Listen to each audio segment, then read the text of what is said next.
Welcome back to the channel, viewers. It's me, Alamish, and today I'll be telling you the story of the World War One or the Great World War. So now I'm going to tell you the details of how Austria-Hungary leader Franz Ferdinand got assassinated, how World War One started, how many countries are involved in the war, how many people had died, and how it ended. So hope you will enjoy the whole story. All began when Austro-Hungarian leader Franz Ferdinand and his wife were traveling across Austrian Bosnia, or modern-day Bosnia and Herzegovina. Along the way, they saw some Serbian assassinators waiting to kill them, with bombs in their hands.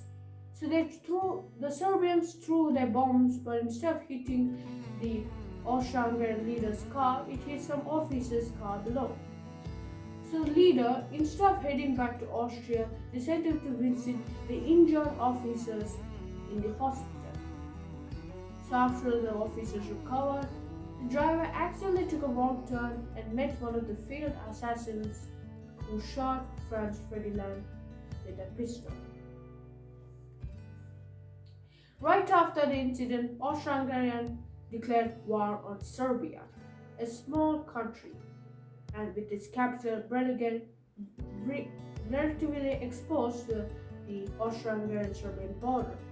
Russia, this being a Serbian ally for decades, decided to act. They decided to mobilize their troops in Serbia. Germany, being aware of this fact, told Russia to demobilize within 12 hours. When they refused, Germany declared war on Russia. France, becoming a Russian who is just recently became a Russian ally, thought that this is going too far. So France declared war on Germany. So Germany has a border with France, and the French-German border.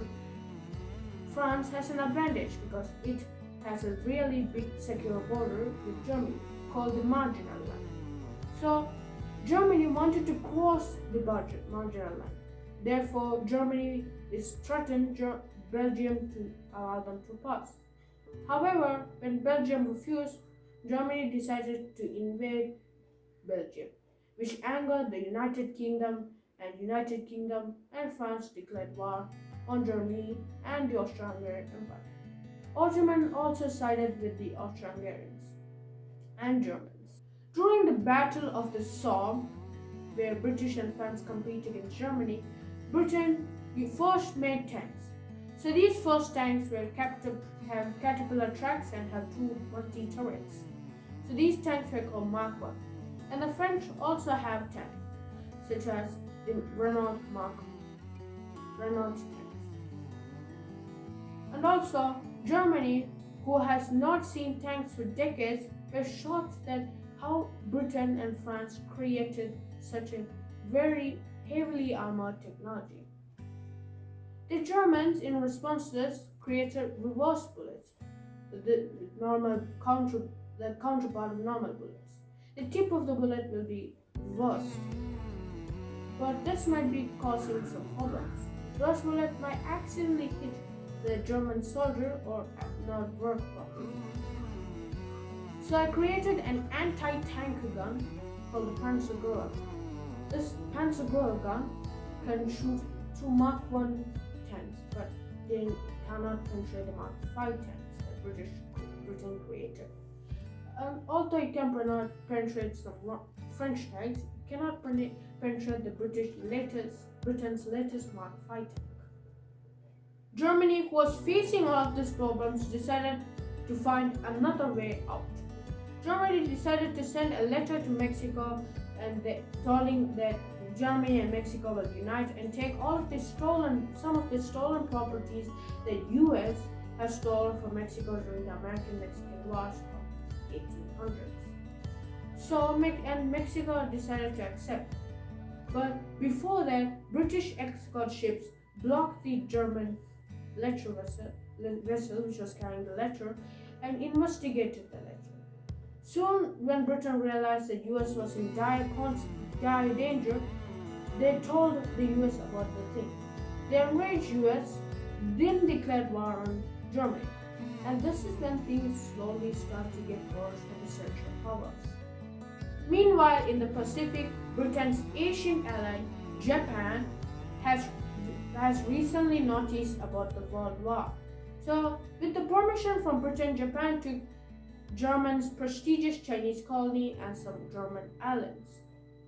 Now, things have really gone down for the Central Powers. Since Japan now controls Asia and Germany does not have any Asian colonies and Germany's African colonies are at risk of being annexed by the British or the French, they decided that there's only one way out.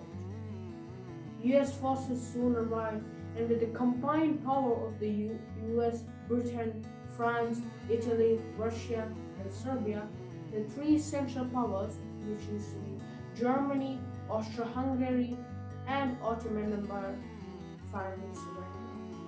14 million casualties were reported, about 20 million deaths, 21 million wounded, about 9.7 million soldiers sacrificed their lives, and 10 million citizens had their lives erased by this tragic war. With the combined forces of the triple entity added with the United States boost, Germany was the first to surrender, along with Austro-Hungary and Ottoman Empire. Austro-Hungarian Empire and the Ottomans were forced to collapse.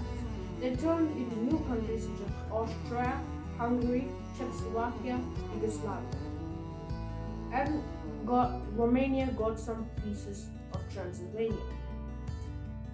The Ottoman Empire was collapsed and turned into Republic of Turkey, while France and Britain still have Syria and Britain have Iraq, and some new countries were formed, the Empire of Saudi Arabia and the Empire of Hejaz.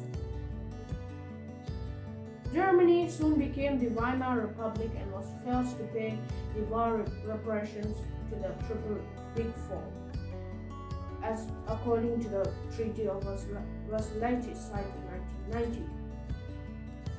Finally, the war is over and the first League of Nations is formed. But however, after 20 years, League of Nations cannot stop a guy called Hitler's supreme power. Hitler had changed Germany from a poor country to a fascist country with lots of ideas. And after that, Hitler went famous. The Second World War has started and the League of Nations collapsed. And also in World War, and also I'll be telling the story of World War II very soon. So wait for it. Thank you guys for watching this video. If you enjoyed this video, I hope you guys like, subscribe, click on the bell notifications below. And also, if you have any suggestions or if you like this video, then comment on the comment box below. And share this with your family members so that this day will be the best day that they will ever have. So bye!